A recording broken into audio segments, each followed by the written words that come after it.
하나님을 뵙는, 하나님의 얼굴을 보는, 주의 음성을 듣는 청결한 마음, 깨끗한 마음 우리 성도님들 가운데 넘치시기를 축복합니다.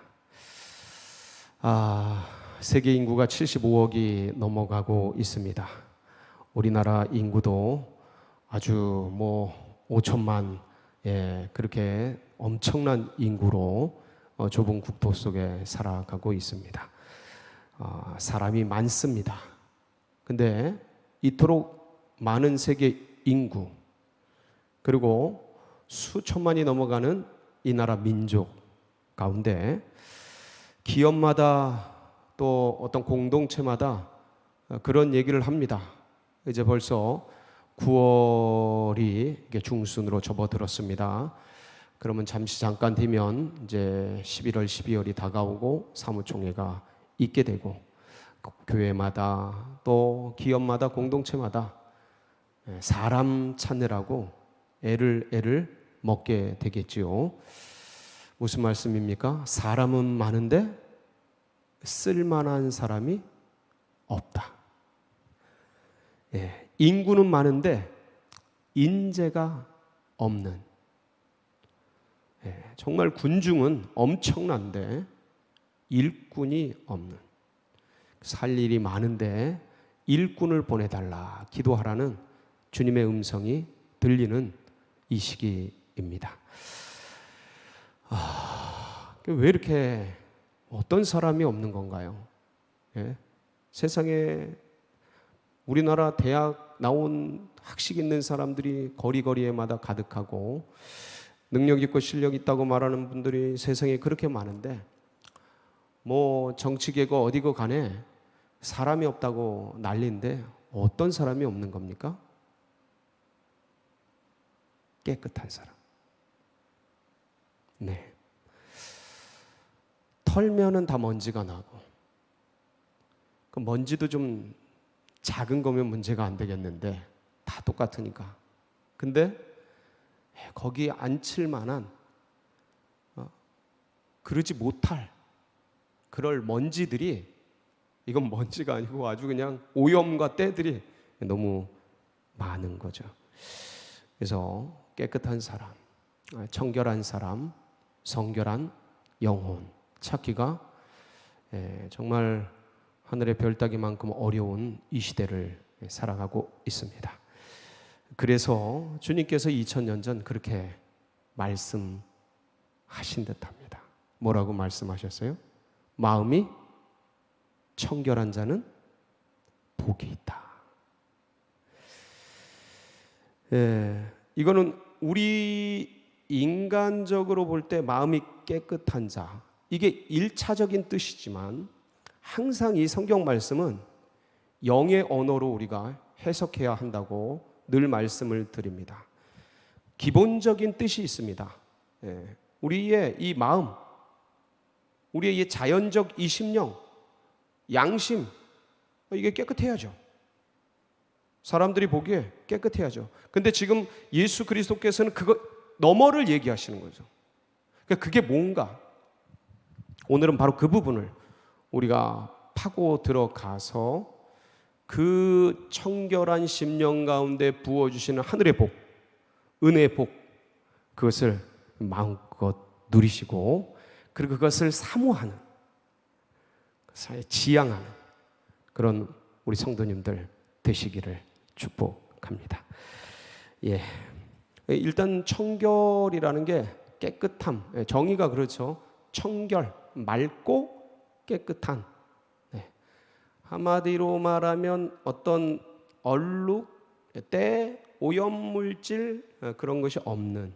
그럼 청결의 반대말이 뭐가 되겠죠? 불결이죠. 불결.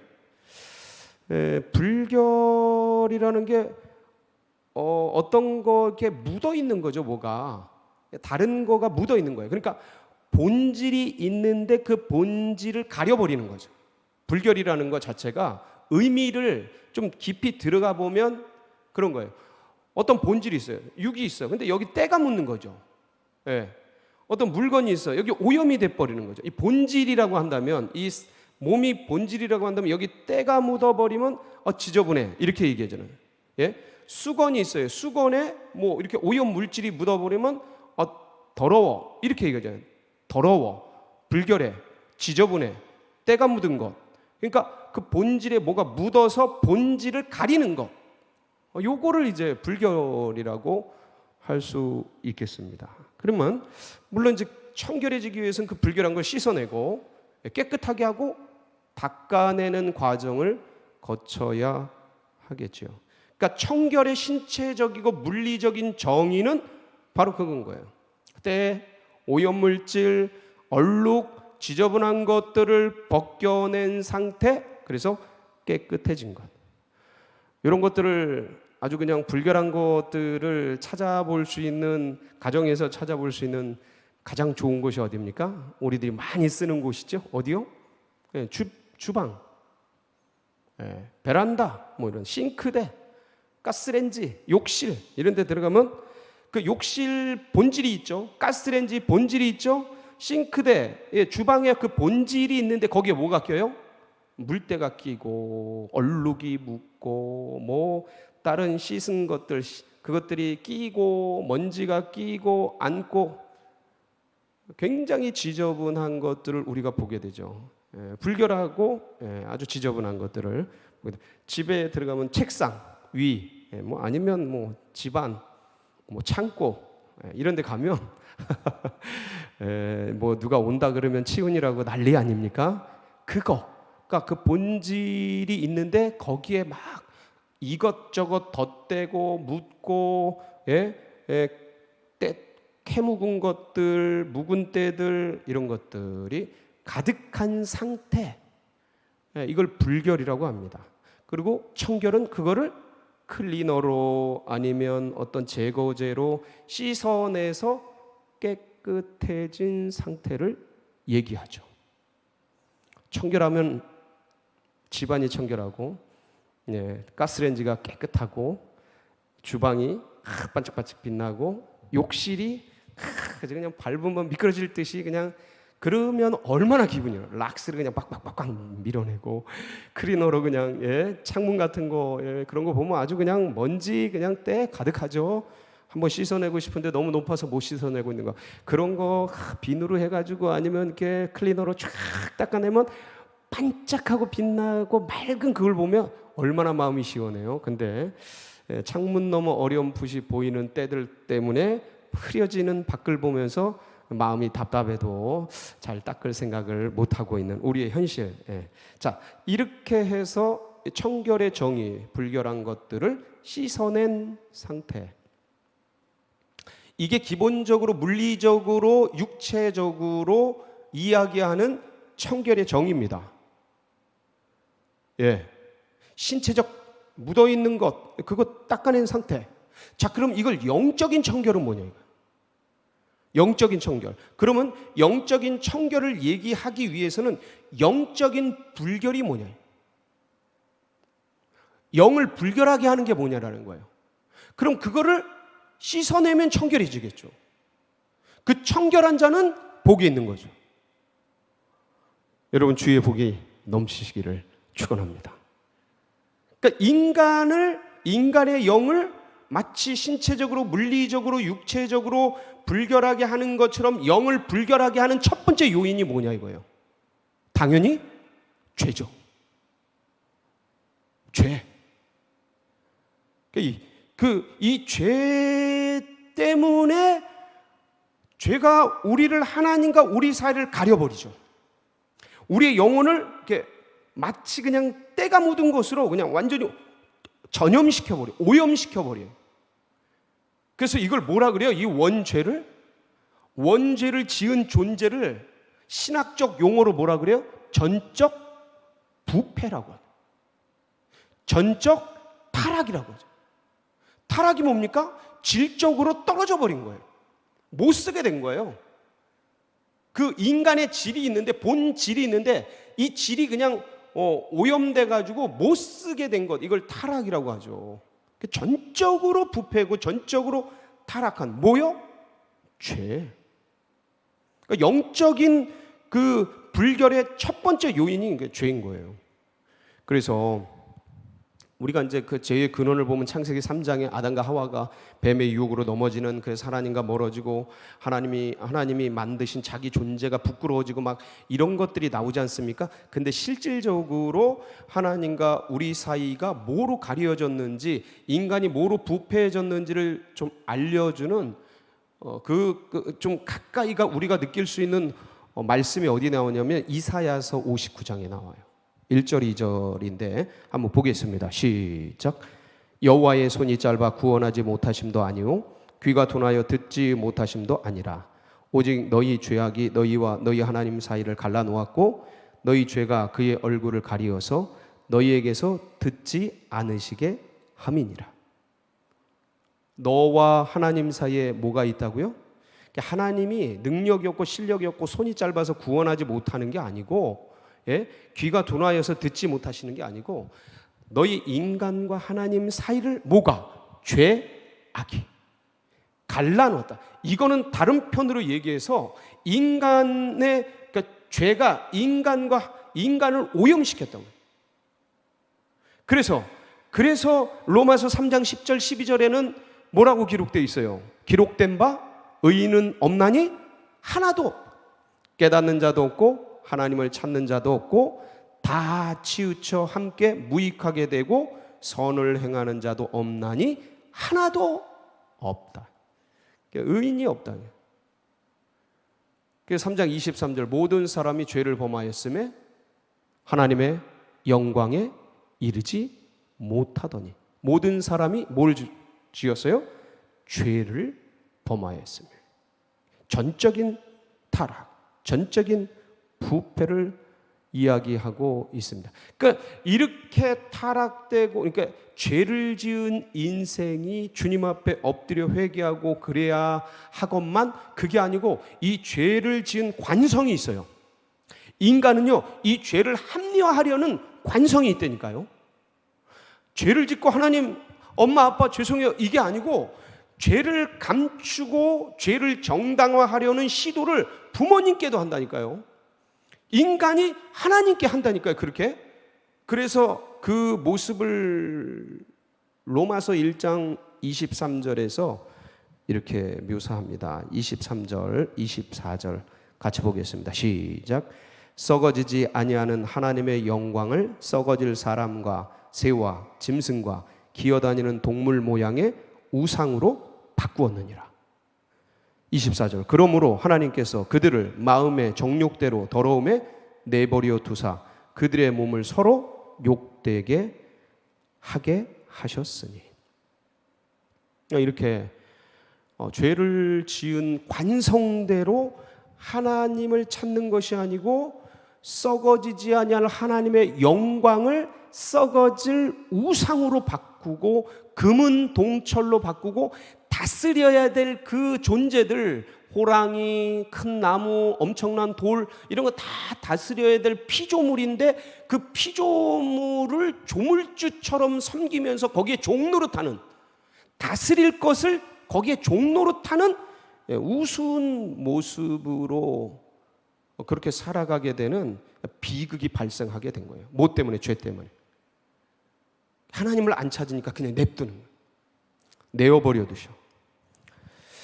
이게 이제 인간의 죄입니다. 이게 가장 인간을 불결하게 만드는 첫 번째 근원이에요. 그리고 이제 그 다음에 또 이 죄 말고 또 뭐가 있냐? 이게 여러분 또 죄 말고 욕심이 있어요. 욕심. 예수 믿고 죄를 씻어도 뭐가 나와요? 인간 안에 욕심이 있다니까요. 욕심. 그래서 야고보서 1장 15절에 보면 한번 보겠습니다. 시작. 욕심이 잉태한즉 죄를 낳고 죄가 장성한즉 사망을 낳느니라. 이게 욕심이 있어요. 다스려져야 되는데 잘 안 다스려집니다. 게하시 기억나십니까? 엘리사의 종 게하시. 근데 이제 나만 장군이 와가지고 문둥병을 치료받지 않습니까? 엘리사가 그냥 보냅니다. 막 선물 주겠다 그러는데 보내는데, 근데 그냥 가게 냅두는데 게하시가 가가지고 누가 이렇게 생도들이 찾아왔는데 금 좀 주시고 좀 이렇게 그 재산을 좀 주십시오. 거짓말을 하죠. 욕심.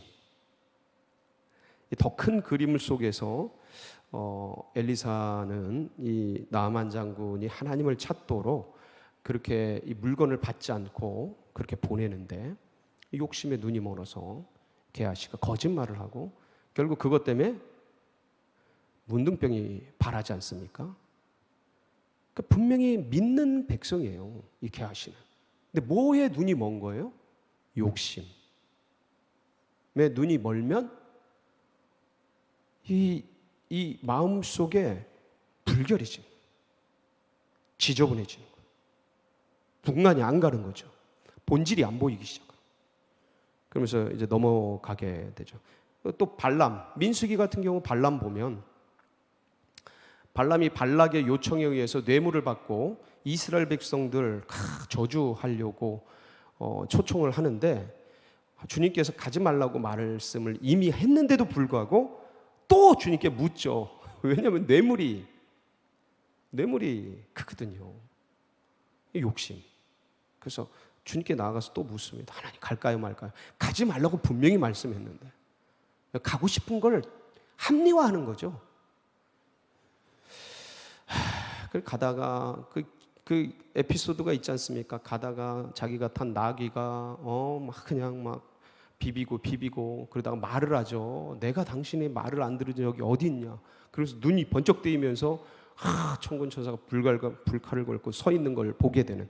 그러니까 욕심이 나오니까 동물도 보는 그거를 하나님의 선지자가 못 보더라요. 오염되는 거예요.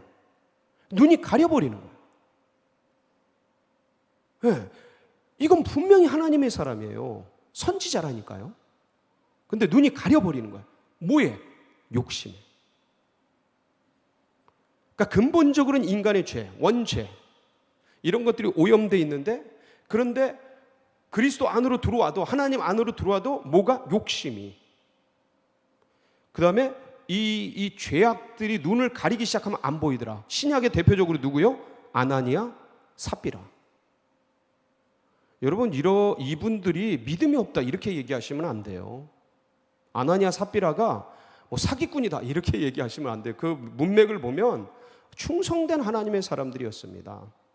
그런데 견물 생심. 예, 바나바가 막 재산을 드리고 그러면서 교회에 인정을 받으니까 재산을 팔아서 이걸 다 바치려고 하는데 이게 아까운 거죠. 그러니까 헌신도 자기 정도껏 해야 되는 거예요. 예, 누가 한다고 거기에 그냥 감정적으로 요동쳐서 그냥 그걸 따라 하려고 그러면 그거 굉장히 위험한 거죠.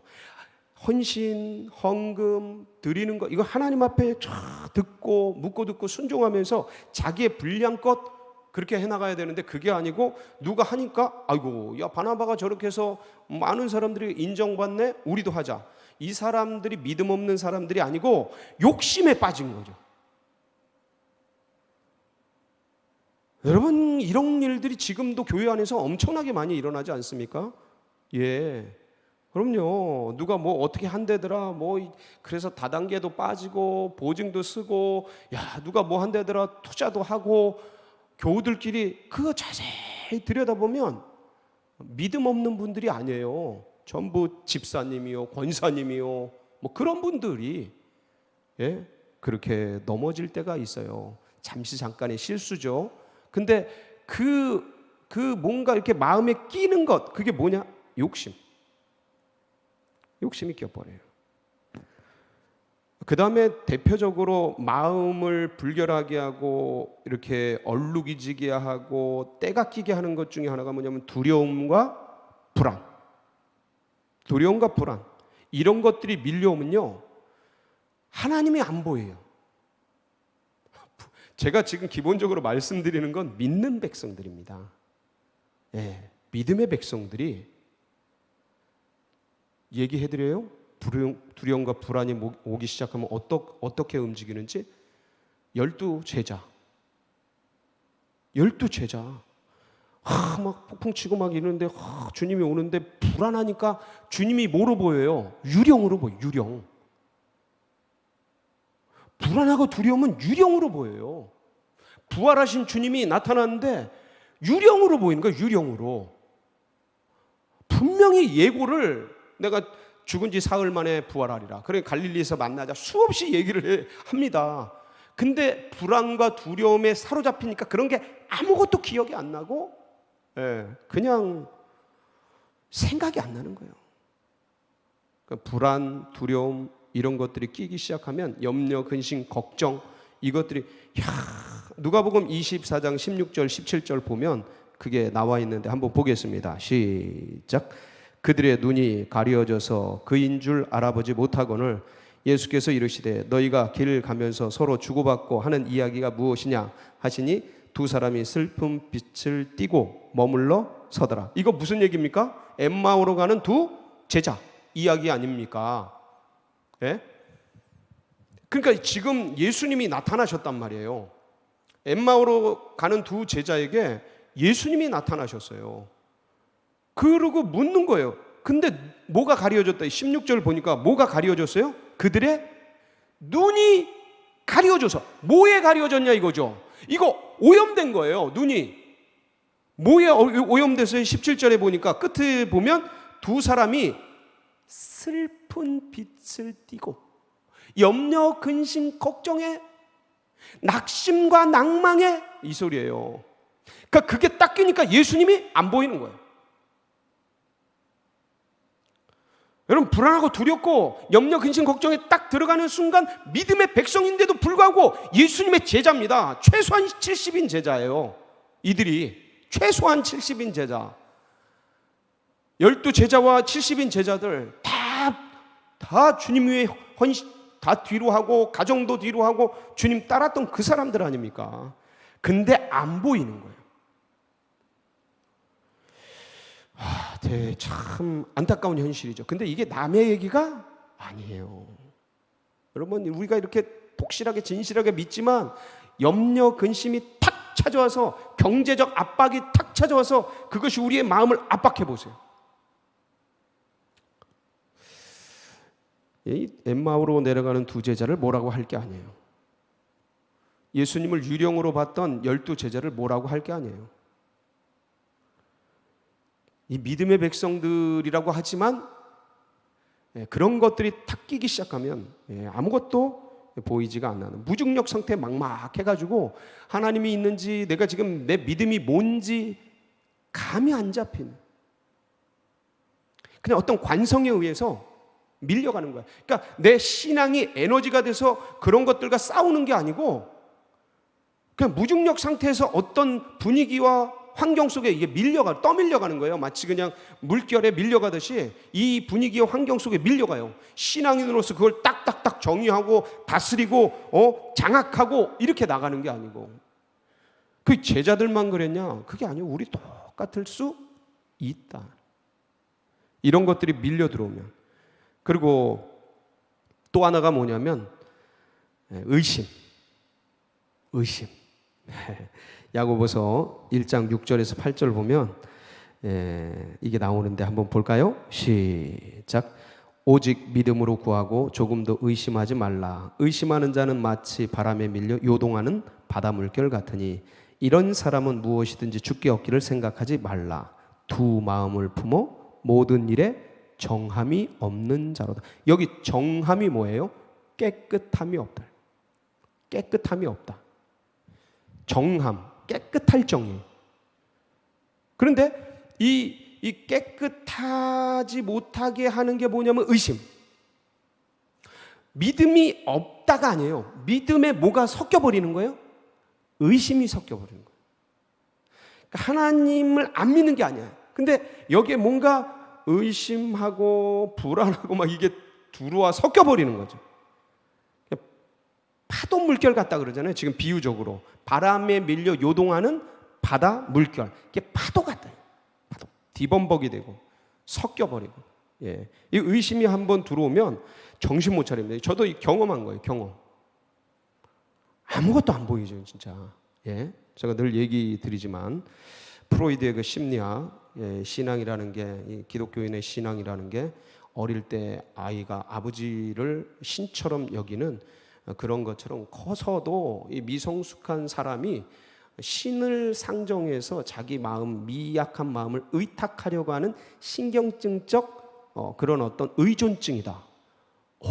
이거 없는 걸 만들어낸 그런 것들을, 어릴 때 그 미성숙한 것들을 그대로 지금 투사하는 거다, 이렇게 얘기하는 것들이 제가 힘들 때 이게 딱 들어왔는데, 그때 의심이 의심. 와, 그때 고생한 거 생각하면 참 진짜 하나님 앞에 참 정말 힘든 시간들을 보냈습니다.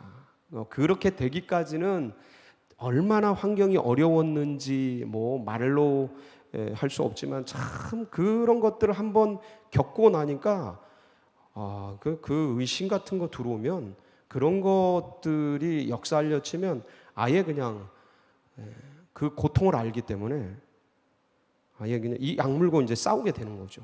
근데 이게 들어와 버리면 아무것도 안 보여요. 하나님도 안 느껴져요. 깜깜해.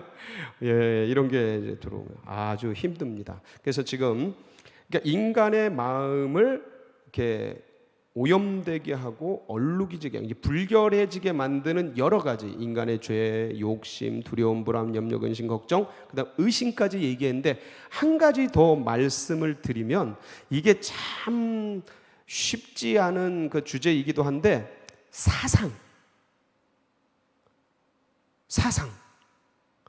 이 사상이 뭐냐면요, 이 대표적으로 이 얘기를 할 때 거론할 수 있는 게 뭐냐면, 베드로가 주님께서 그 환상을 보게 합니다. 그러면서 하늘에서 이게 불결한 그 네 귀퉁이에 달려서 보자기가 내려오는데 보니까 부정한 음식들이에요. 근데 하나님이 먹으라 분명히 하나님의 말씀인데, 아니 근데 베드로가 나 부정한 거 안 먹습니다. 그동안 훈련된 거 유대주의로 훈련된 거, 유대 사상, 그 율법주의의 사상, 사고, 그거로 오랫동안 훈련돼 온 몸인데, 예수 그리스도께 3년 반을 훈련받았는데도 불구하고 그 이방인에 대한, 그게 뭐냐면 부정한 음식이 이방인을 상징하는 거거든요. 환상 속에 해석을 하자면 그 이방인을 향해 마음을 여는 것들이 어려운 거예요. 주님은 제자들이 보는 앞에서 사마리아에도 가고 이방인에게도 가고 수로보니게 여인에게도 은혜를 베풀고 이렇게 다 보여주셨는데, 삶을 통해 보여주셨음에도 불구하고 이 유대주의에서 자라난 이들이 이게 안 깨지는 거예요. 국수주의, 근원적인 사상들, 제가 얘기했잖아요. 그 어떤 남아선호 사상, 이런 거예요. 유교주의 속에 자라난, 저한테 그런 게 있을 줄이야 첫 애를 보면서 제가 깜짝 놀랐다고 말씀을 드리지 않았습니까? 이런 게 자기도 모르게 껴있다. 근데 몰라요, 인간이. 근데 이게 오염물질이에요. 지저분한 것들입니다. 아주 근원적으로 닦는 거죠, 주님께서. 이런 많은 것들이 있어서 영혼의 때가 되고, 그리고 얼룩이 되고 오염이 되고 그랬습니다. 근데 이런 것들을 그럼 어떻게 깨끗해지게, 어떻게 청결해지게, 어떻게 맑아지게 되느냐? 닦아내야 되죠. 뭐로 닦죠? 아니 물리적으로 육체적인 수세미로 닦고, 아니 때 미리로 닦고, 목욕탕 가서 그리고 이게 지저분한 거 주방이나 이런 것들은 클리너로 닦아내고 그러잖아요. 그럼 영혼의 때, 영혼의 죄, 영혼의 욕심, 이런 건 뭐로 닦습니까? 근본적으로 예수 그리스도의 보혈. 그래서 주님이 그러잖아요. 물과 성령으로 거듭나야 하느니라. 니고데모가 찾아왔을 때, 그 밤중에 찾아왔을 때, 이 도를 구하는, 구원의 도를 구하는 니고데모에게 정확하게 얘기하잖아요. 물과 성령으로 거듭나야 한다. 그게 뭐냐면 다른 말로 목욕해야 된다. 물과 성령으로 목욕을 해서 쫙 씻어내야 된다. 이 비유를 주님이 어디서 말씀하셔요?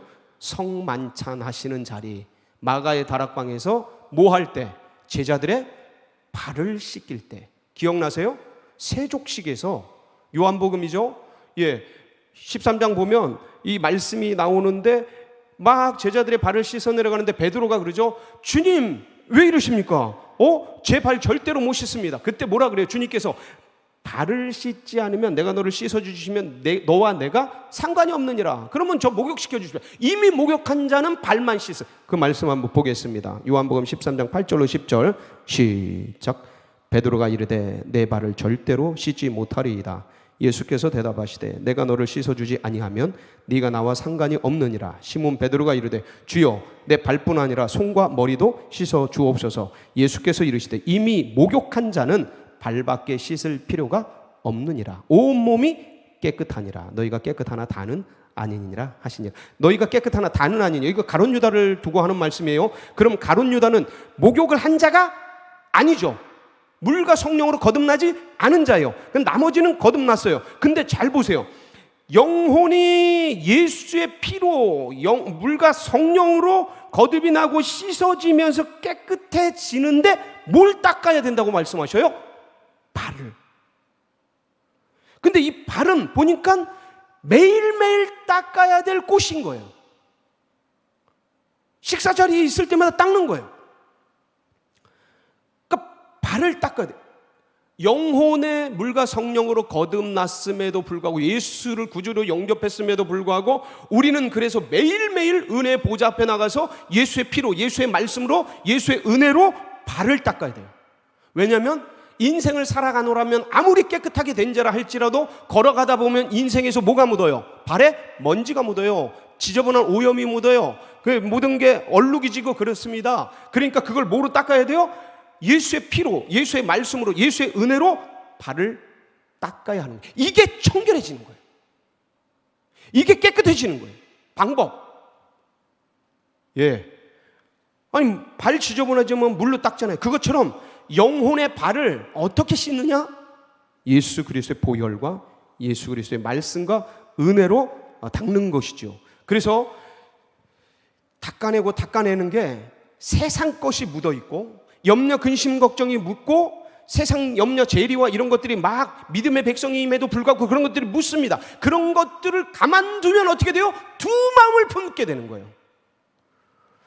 여러분, 그래서 나도 모르게 어느 때는 두 마음이 품어지고 근심이 들어오고 염려가 들어오고 의심이 들어오고 불신이 들어오고 그러면서 경건을 이익의 방도로 생각하려고 하는 그런 쪽으로 흘러가게 됩니다. 디모데전서 6장 5절이죠. 한번 보겠습니다. 시작. 마음이 부패하여지고 진리를 잃어버려 경건을 이익의 방도로 생각하는 자들의 다툼이 일어나느니라. 어디서? 교회에서, 공동체에서, 믿음의 백성들 속에서. 왜? 발을 안 닦으면, 목욕을 해도 발을 안 닦으면 이런 것들이 들어와 버리는 거예요.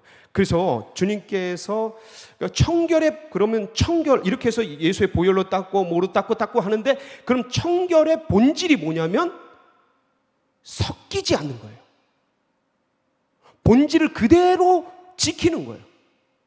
그러니까 다른 것들이 혼합되지 않게 하는 거예요. 세상 것이 섞이지 않게 하는 거예요. 그 거룩의 본질이 뭐예요? 세상과 섞이지 않는 거예요. 구별되는 거.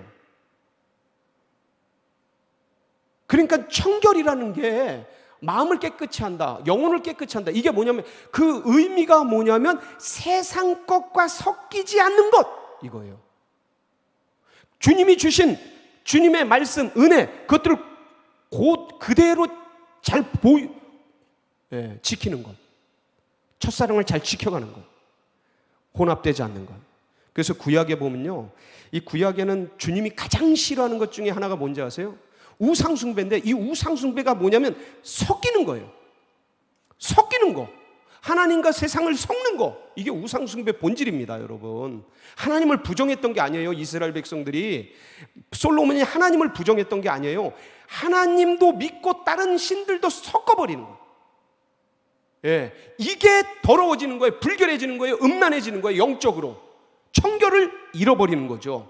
그래서 성경은요, 구약 성경 잘 보면 두 가지를 섞어서 옷도 짜지 마라 이렇게 얘기합니다. 아주 싫어하셔요. 레위기 19장 19절을 한번 볼까요? 예, 한번 보겠습니다. 시작. 너희는 내 규례를 지킬지어다. 네 가축을 다른 종류와 교미시키지 말며 네 밭에 두 종자를 섞어 뿌리지 말며 두 재료로 직조한 옷을 입지 말지며. 이건 율법이죠. 그 영적인 의미가 뭐냐?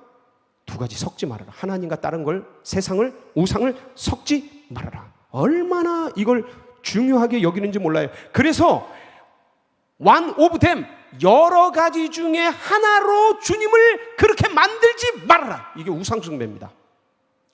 여러 가지 신 중에 하나의 신으로, 여러분 힌두교 가도 예수가 있더라고요. 불교 가도 예수가 있어요. 여러 신 중에 하나로 있는 거예요. 그게 섞은 거예요. 그게 불결해지는 거예요. 그게 청결하지 않은 거예요. 청결은 뭐냐? only one. 누구? 예수 그리스도만으로. only Jesus. 여러분 영혼이 청결해지시길 축복합니다. 세상 다른 것과 섞이지 않는 거예요. 예수 그리스도로 그런 것들 다스리는 거예요.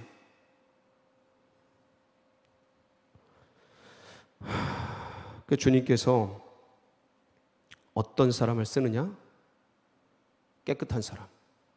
디모데후서 2장 20절로 22절인데 요거 읽고 한번 정리하도록 하겠습니다. 시작.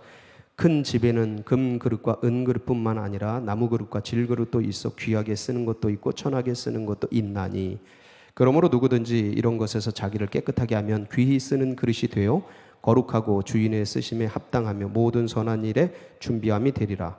또한 너는 청년의 정욕을 피하고 주를 깨끗한 마음으로 부르는 자들과 함께 의와 믿음과 사랑과 화평을 따르라. 예, 여러 그릇들이 있는데 주님이 쓰시는 그릇은 어떤 그릇이에요? 예, 깨끗하게 하면 자기를 21절 그러므로 누구든지 이런 것에서 자기를 깨끗하게 하면 뭐로 쓰여요? 귀히 쓰는 그릇이 돼요. 청결한 자는 복이 있는 거예요.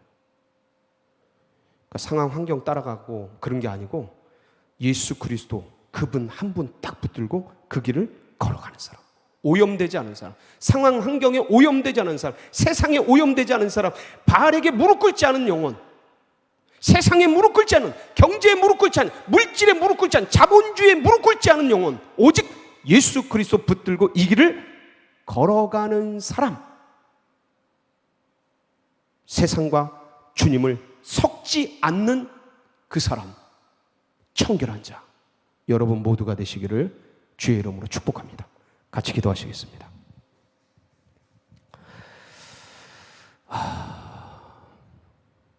이런 분들을 주님이 찾고 계십니다. 세상도 이런 자들을 찾고 있습니다. 여러분 절대로 여러 가지가 요구된다고 해서 하나님과 세상을 섞지 마시고 내 마음에 타협하지 마세요. 주님은 그분 순수하게 따라가세요. 하나님 반드시 쓰십니다. 세상의 요구에 넘어가지 마세요. 말씀 붙들고 그 길을 걸어가세요. 그런 다음 세대들, 그런 새 가족들 일어나도록, 그런 믿음으로 자라나도록 위해서 기도해 주시고, 이 나라 민족이 이 청결한 깨끗함을 잃어버려서 이 지경이 됐어요. 주님 다시 그 깨끗한 자들, 청결한 자들 일으켜서 나라를 새롭게 해 주시옵소서. 그리고 그런 이 나라 민족과 세계 열방 위에서 우리 교회가 하나님의 뜻과 비전을 이루어드리고 주의 마음을 시원케 하는 그런 마중물 교회 되도록 위해서 기도하시고, 여러분 각자의 기도 제목 붙들고 우리 주여 한번 부르고 기도하며 나갑니다. 부르짖습니다. 주여.